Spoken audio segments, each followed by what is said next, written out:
One of the biggest problems that we have as Africans is our inability to tell our stories. Our inability to tell about the past, the present, and the ability to make our people understand the past and the present and the lessons that are in there for us to be able to know how to manage our future for our benefit. I'm reminded immediately by the story of Zimbabwe. This country that's going through an economic crisis, protests, political unrest, scarcity of goods and services, and a collapsing economy. The problem that we have there is no one has ever told the whole story or the full story about what it is that is happening in Zimbabwe and why Zimbabwe is in the position that it's in. A lot of times the assumption is that when people see refugees coming from Zimbabwe, skilled workers crossing the Limpopo, some of them swimming through crocodile-infested waters, a lot of people just assume that Zimbabwe is a poor country, it's badly managed, and therefore that's why Zimbabweans are coming to South Africa, because South Africa is much better managed. The Western media even advances the narrative that says that Zimbabwe was governed by an idiot leader called Robert Mugabe. And Robert Mugabe chased away white farmers. And the moment white farmers left, Zimbabweans began to die of hunger. And when Zimbabweans died of hunger, they began to cross into South Africa. And the ANC even picks up on this narrative, and they try to advance the same narrative because they are trying to say to the world and to South Africans that look at us. We are better blacks, unlike those idiots in the north who chased away white people, and when they chased away white people, they destroyed their country because of corruption. We are not as corrupt as them.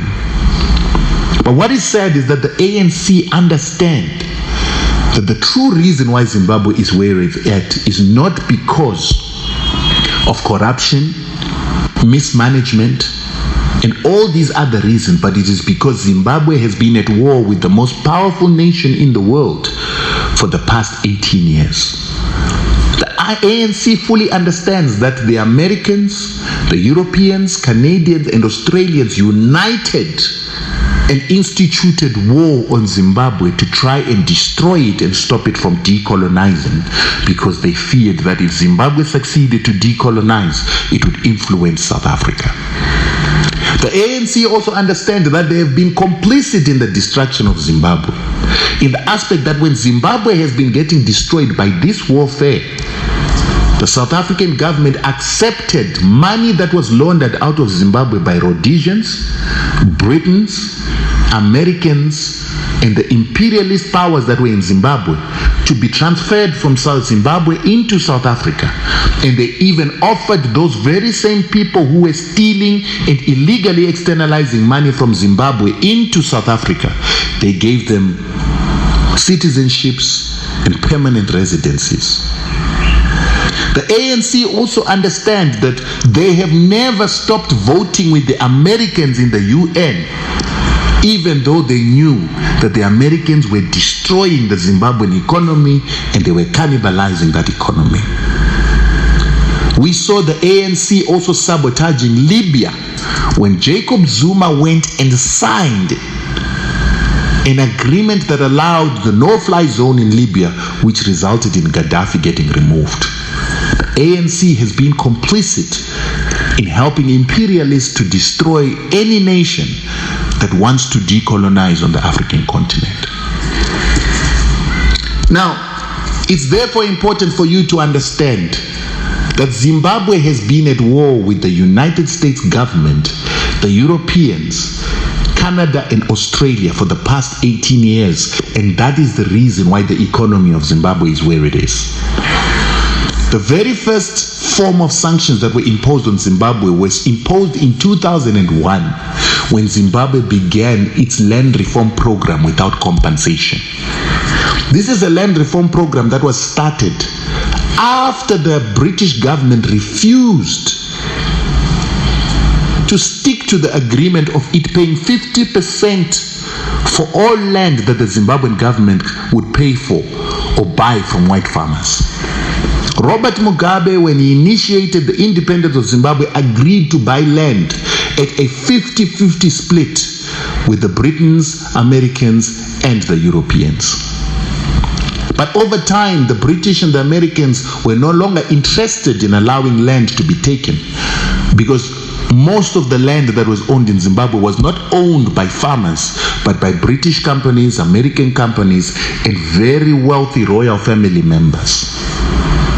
Robert Mugabe realized that he was never going to take land because the British were always going to be frustrated by not paying their half. So he decided to do what was the fast-track land reform program without compensation. The moment he started that, and it's important to say that he only started it after South Africa had achieved its independence, because the ANC asked Zimbabwe to stop its land reform program until it got its independence. Robert Mugabe waited for the ANC to write its constitution, get ready to govern, and then he continued the land reform program. Once he started that land reform program, the British and the Americans threatened him with sanctions. Robert Mugabe said that we went to war for this land, so I will take the land irrespective if you're going to put on sanctions. The first sanctions were ZDERA in 2001. These sanctions were tailored to stop Zimbabwe from getting loans from the IMF, World Bank, International Bank of Reconstruction and Development, and other multilateral lending institutions. More importantly, it was designed to stop Zimbabwe from asking for debt cancellation, so that Zimbabwe must remain with its debt, so that it would not have the power to change its economy.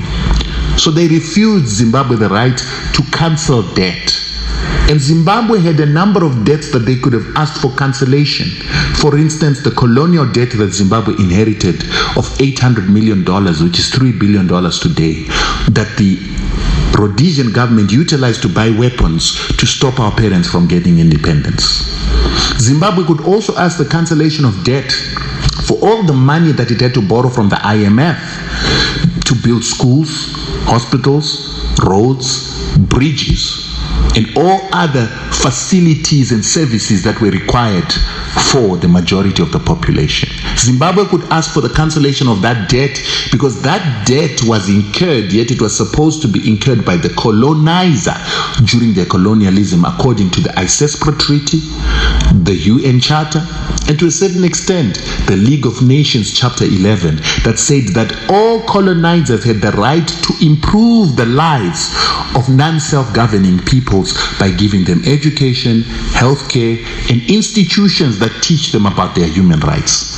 The British government, the Rhodesian government never did that, so the Zimbabwean government had to take loans to do those things while paying white farmers for their land. So the Zimbabwean government had grounds to ask for the cancellation of such debt. This is especially considering that the British government and the Rhodesians never paid reparations for the colonization of Zimbabwe, which was a 90-year colonization. So by blocking Zimbabwe from cancellation of debt, Zimbabwe would be burdened by a huge debt for a long time to come. But Robert Mugabe didn't care. The British and the Americans had hoped that if Robert Mugabe continued with the land reform program, he would eventually lose some elections in 2002. But unfortunately for them, Robert Mugabe did not lose those elections. This is when they came up with the second level of sanctions, which are now war and defense sanctions. In 2003, George Bush came up with what were called the executive order sanctions. In these executive order sanctions, the very first thing the United States government did was to declare Zimbabwe a national emergency threat against the United States of America. In the correct wording, they declared a national emergency on Zimbabwe by saying Zimbabwe is an extraordinary, unusual threat against the United States' national, economic, and security interests. By identifying Zimbabwe as a threat, by identifying Zimbabwe as a nation that is a threat against the United States, measures to mitigate or neutralize this threat had to be instituted.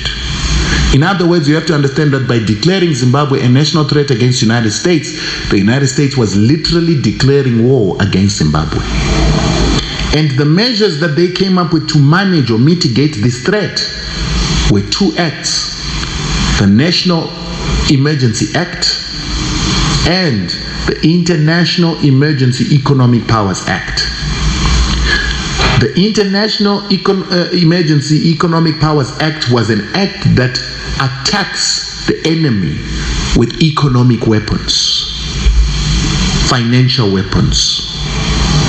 With these weapons, they would stop any nation, any company in America from trading with Zimbabwe.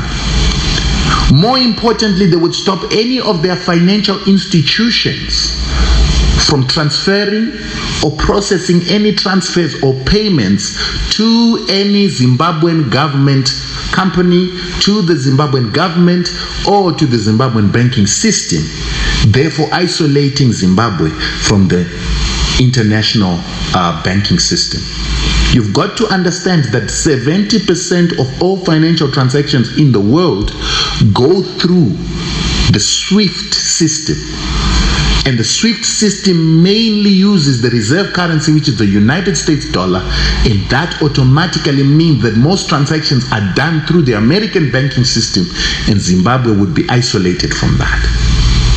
Another condition was that no American company was allowed to do business with 144 designated nationals of Zimbabwe, which included the government of Zimbabwe, and the companies of the government of Zimbabwe, which include the companies that trade Zimbabwe's resources, like the ZMDC.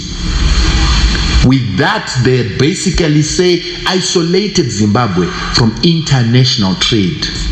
The restriction was such that no company can buy, sell, or trade with Zimbabwe, meaning we cannot get software, technology, machinery, tools, or any other form of economic factors that can allow Zimbabwe to be able to trade or to produce or to process its resources. To the extent that it's even difficult for Zimbabwe or its government institutions or any parastatals in Zimbabwe to buy fuel, medicine, or any of those other strategic inputs that most other governments would buy for themselves.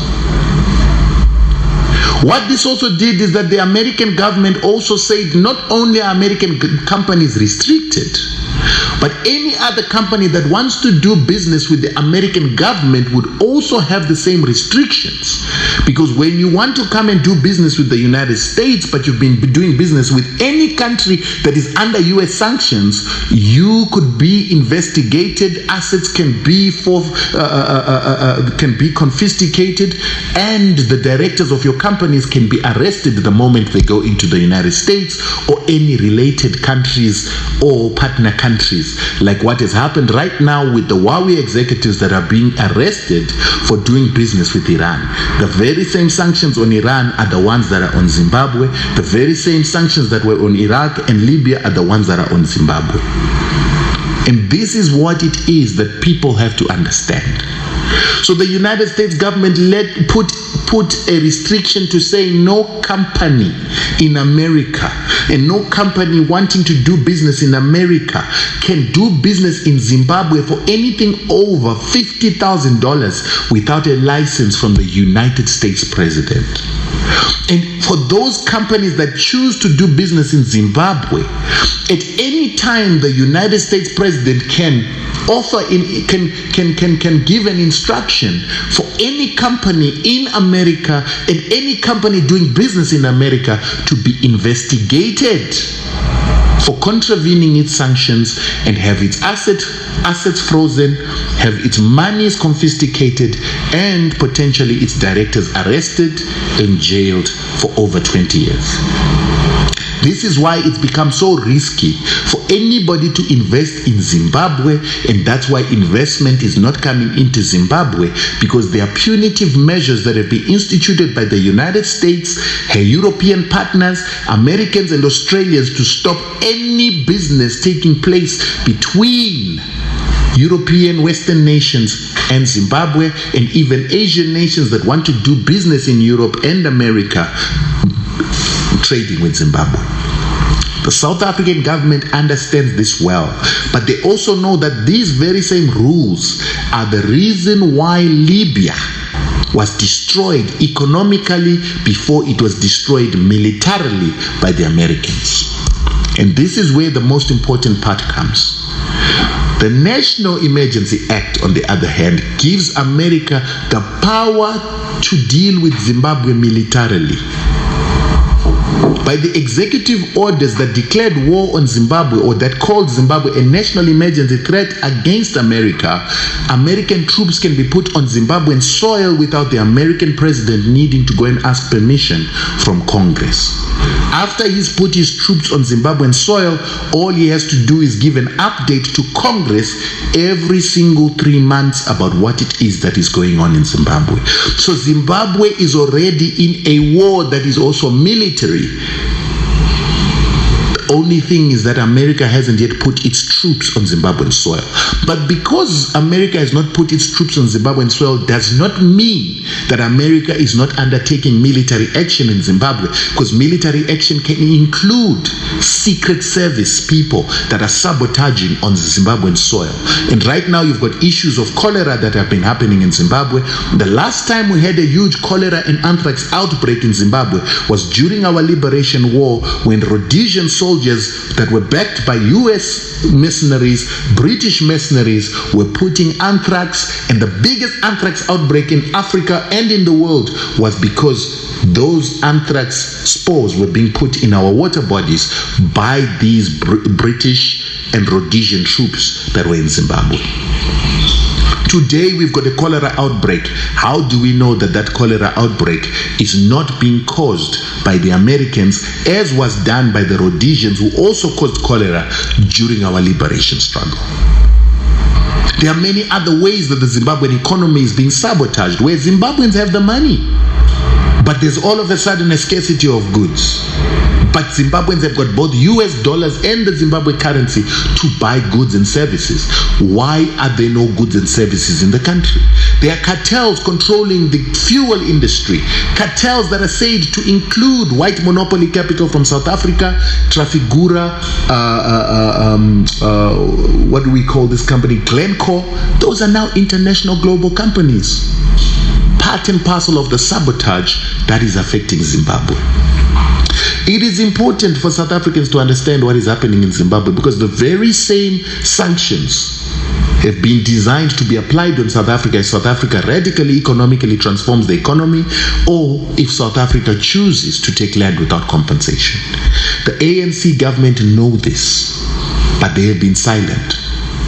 The very first part of war is information. The very first part of war is to destroy propaganda of the enemy. The ANC have been quiet, together with all African leaders who continue to vote with the United States in its own personal agenda. We even saw Jacob Zuma voting with the Americans for a no-fly zone in Libya, which eventually led to the removal of Gaddafi, who was removed because he wanted to create an all-Africa gold currency. Now, if this is what is happening in Africa, where we work against our own interests, what kind of a continent are we going to have when we continue to allow imperialism and recolonization of Africa, which is now complete in Libya and which is almost incomplete in Zimbabwe? But now people like Julius Malema understand that South Africa, if isolated like Zimbabwe was isolated, will fall. So now he's talking about national unity, continental unity, and Pan-Africanism. But where was the talk of Pan-Africanism when Zimbabwe was isolated? Where was the talk of Pan-Africanism when Muammar Gaddafi was removed with the complicity of the South African government and the ANC government? These are conversations we've got to start having with each other as Africans. If we are serious about emancipation, if we are serious about decolonization, we cannot have the ANC playing double standards or playing two sides. We cannot have the ANC wanting to maintain white monopoly, but at the same time hoping for justice for South Africans, because the two don't go hand in hand. I hope we understand. Lizwe letu.